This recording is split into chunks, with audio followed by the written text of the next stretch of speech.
안녕하세요. 통일담당 조수빈입니다. 오늘은요, 미래 한반도에 대해서 이야기를 해보려고 합니다. 우리나라는 세계에서 유일하게 남은 분단 국가잖아요.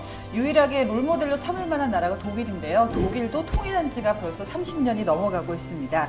수많은 갈등과 또 대립을 극복하고 있는 독일을 통해서 우리의 미래를 그려볼 수 있지 않을까 싶은데요. 그래서 오늘은요, 연합뉴스의 이강빈 기자 함께합니다. 안녕하세요. 네, 안녕하십니까. 네, 그리고 통일부의 유니콘 기자단 김가은 씨도 함께합니다. 안녕하세요. 네.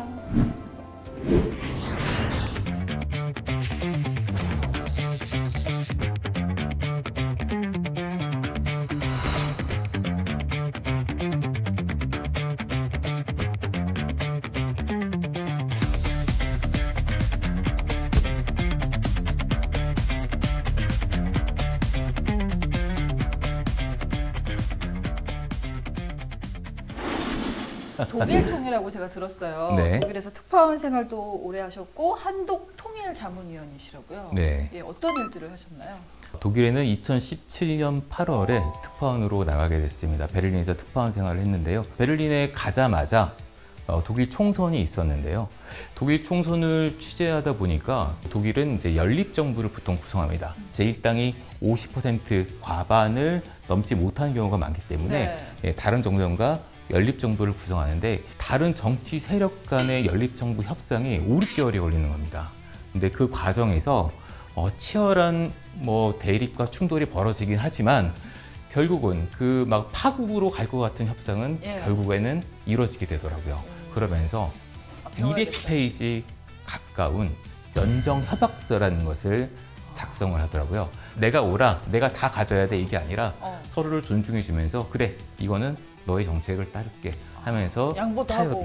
그럼요. 예. 2017년에 난민이 한 100만 명이 한꺼번에 들어왔을 때였어요. 우리나라 같은 경우는 제주도에 예민 난민이 600명 들어왔는데 나라가 막 발칵 뒤집힌 적이 있었는데 네. 독일은 그 100만 명이 들어온 그 난민들을 다 수용하고 그리고 사회 통합을 위해서 굉장히 이렇게 노력한 그런 것을 보면서 분단기 독일 그때부터 생겨난 갈등을 조정하는 능력이 있었다. 예. 사실 독일이 완벽한 나라라서라기보다는 그 여러 가지 갈등들을 어떻게 조정하느냐. 근데 우리랑 너무 다르다.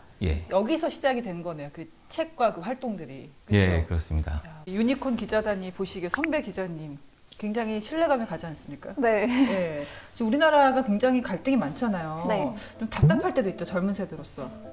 네. 요즘 안 그래도 이제 MZ 세대들은 이런 갈등 상황이 계속되게 된다면 굳이 우리가 북한에 대해서 공부할 필요가 있나? 아니면 이대로 계속 가도 괜찮을 것 같은데 라고 생각하는 분들도 계실 것 같습니다. 네. 이제 하나하나 짚어볼 텐데요. 사실 30년도 더 됐어요. 네. 독일이 통일된 지가. 저도 네. 어릴 때 TV에서 독일 그 베를린 장벽 무너지는 거 보고 야, 우리도 이제 곧 통일되지 않을까 했는데 여전히 똑같습니다. 네. 그 당시에 독일에 대한 기대도 많았고 우려도 많았는데요. 지금 현재는 어떤 모습일까요? 좀 혼란스러운 단면들이 계속 나타나고 있습니다. 물론 그 과거에 비해서 혼란스럽다는 것인데요.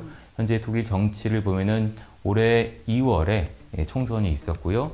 총선을 통해서 집권당이 바뀌었습니다. 전 세계적으로 독일 총선이 주목을 받은 이유 중에 하나는 그 제2당으로 극우 성향의 독일 대한당이 됐기 때문입니다. 독일 대한당이 이렇게 급부상할 수 있는 배경은 여러 가지가 있는데요. 일단 아까 말씀드렸던 그 난민 문제, 난민이 급속히 많이 들어옴으로써 독일의 노동력 부족 문제, 인구 감소 문제를 상당히 해소를 하고 있지만 이로 인해 발생하는 범죄라든가 사회적 지출, 그리고 사회 통합에서 아직 완벽하게 되지 않는 문제점들 이런 것들을 갖다가 극우 성향 정당이 파고들어서 반난민 정서를 부추기고 옛 동독 지역의 2등 시민 정서 이런 것들이 독일 통일의 후유증이라고 볼 수 있는데 이런 것들을 이제 극우 성향 정당이 잘 이용을 해서 제2당으로 부상을 하게 된 것입니다. 그러니까 사회 갈등이 어떤 정치권에서는 기회가 되기도 하는 것 같습니다. 이제 궁금한 게 2등 시민론 아까 말씀하셨는데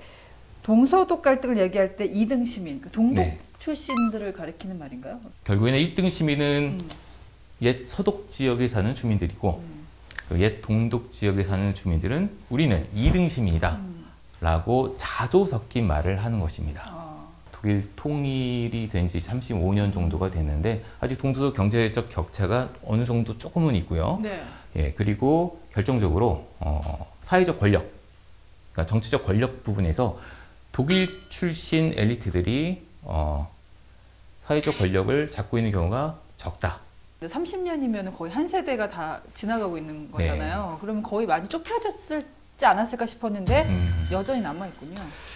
네, 그러니까 그 2등 시민론이라는 게 아무리 네. 경제적인 문제가 많이 해결이 된다고 하더라도 통일 과정에서 동독의 한 8,000개 정도의 기관에 400만 명 정도의 노동자가 일을 하고 있었는데 당시 통일 독일이 세운 신탁기구가 이 기관들을 청산하거나 민영화를 했습니다. 그러다 보니 많은 사람들이 해고가 된 거죠. 그렇겠죠. 예, 그러니까 그 일자리를 잃었던 기업들, 뭐 대학에서도 교수들이 상당수 일자리를 많이 잃었고 경찰, 군 출신들은 뭐 물론 그리고 일반 기업에서도 이제 그러다 보니까 그 불만들이 이제 내재화됐던 것이 있고요. 근데 이게 어쩔 수 없는 부분이 있는 게요. 당시 어떤 평화 통일이라기보다는 서독에 의해서 동독이 흡수된 네. 흡수 통일의 형식이지 않았습니까?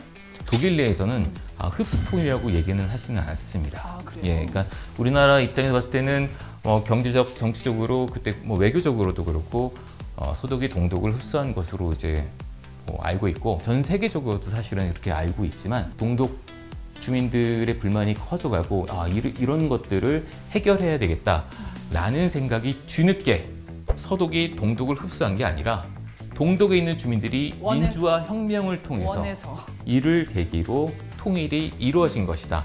그런 과정을 통해서 우리 공동의 기억을 구성하고 동독 네. 지역 주민들도 자긍심을 가져라. 당신네들은 2등 시민이 아니다. 우리는 함께 가야 하는 독일인이다. 예. 네, 이런 부분을 독일 그 지성사회가 현재 독일 정부, 뭐 과거 독일 정부도 그랬죠. 강조하고 있는 포인트입니다. 우리도 서독이 우월해서 일방적으로 네. 이렇게 통일을 시켜버린 게 아니라 네, 동독 안에 어떤 그 민주화를 향한 열망이 네, 통일로 가게 했다. 네, 시각이 그렇습니다. 달라지네요. 예, 독일이 통일 과정에서 여러 가지 문제와 갈등에 부딪혔었잖아요. 네. 대표적으로 어떤 것들이 있을까요? 서서 갈등, 저희 남남 갈등처럼 서독 내부에서 발생했던 갈등입니다. 빌리 브란트 총리가 집권을 하고 나서 신동방 정책을 추진을 했는데요. 동서독 간에 교류협력을 하자라는 취지였습니다. 근데 이에 대해서 야당이 강력하게 반발을 했습니다. 교류와 협력에 관한 기본조약에 대해서도 헌법에 위반된다며 헌법재판소에 소원을 제기했습니다. 네. 헌법재판소에서 빌리 브란트의 손을 들어준 거죠. 예, 기본조약이 위헌이 아니다. 네. 하지만 헌법재판소는 그 야당의 입장도 좀 배려를 했는데요.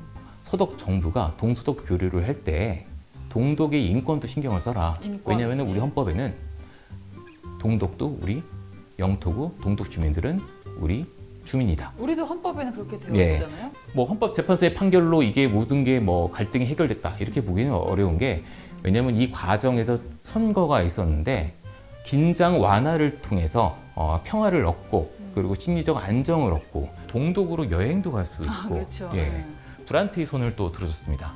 신동방 정책 계속 추진해라 라고 투표로서 의사를 보여준 것이죠. 어떻게 보면 사회적인 합의가 부지불식간에 생긴 그런 그렇습니다. 과정을 거쳐왔네요. 생산적 갈등 능력이 현실 독일에서 난민 문제라든가 나치 시대 부상 문제라든가 그리고 에너지 문제 등의 어떤 경제적 어떤 문제라든가 이런 것들을 대응해 가는 네. 또 하나의 중요한 능력으로 이어지게 된 것이죠. 저는 이것도 궁금한 것 중에 하나가 통일하고 나면은 경제적인 비용이 상당히 많이 들었을 것 같아요. 네. 그리고 아까 뭐 1등 시민, 2등 시민 얘기도 하셨는데 정서적인 격차도 있었을 것 같고 동독의 경제 상황과 서독을 비교했을 때 어느 정도였고 갭을 어떻게 메워나갔을까요?